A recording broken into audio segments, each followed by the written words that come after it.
Lesunya perekonomian akibat pandemi COVID-19 membuat seorang petani di Kecamatan Pekanbadak, Kabupaten Aceh Besar terus memanjakan pengunjung di kebun agrowisata miliknya. Selain dapat menikmati buah segar dengan memetik sendiri, kini pengunjung di lahan bekas tsunami ini juga dapat menikmati sari buah melon yang diolah sendiri. Beginilah suasana saat pengunjung mendatangi kebun agrowisata melon di Gampong Lamanyang, Kecamatan Pekanbadak, Aceh Besar. Selain memakan langsung, pengunjung juga dapat menikmati sari melon dengan mengolahnya sendiri dengan alat yang telah disediakan pemilik kebun.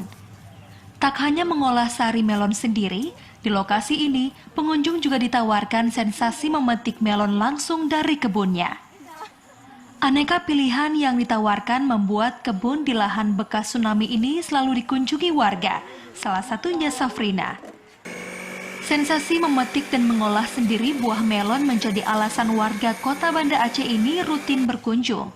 Di sini, mahasiswa semester akhir jurusan pertanian ini juga banyak belajar tentang budidaya melon.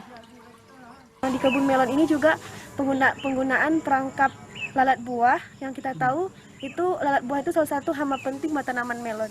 Jadi menurut saya pengendalian OPT yang dilakukan di kebun melon ini juga sangat cukup bagus. Mengolah melon menjadi sari buah merupakan cara lain yang ditawarkan petani melon di Aceh Besar untuk memancing minat warga berkunjung. Kondisi ini menyusul lesunya perekonomian akibat pandemi COVID-19.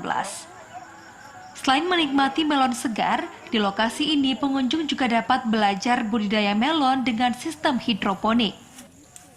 Kalau cara hidroponik ini, buahnya lebih besar, lebih teratur.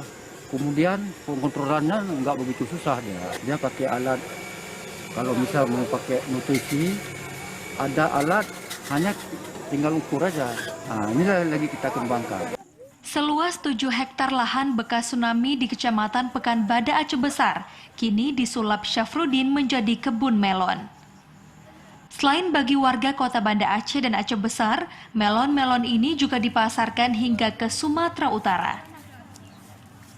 Begitupun lesunya perekonomian akibat pandemi COVID-19 turut dirasakan petani di lokasi ini. Dari Aceh Besar, Arman Konadi, TVRI melaporkan.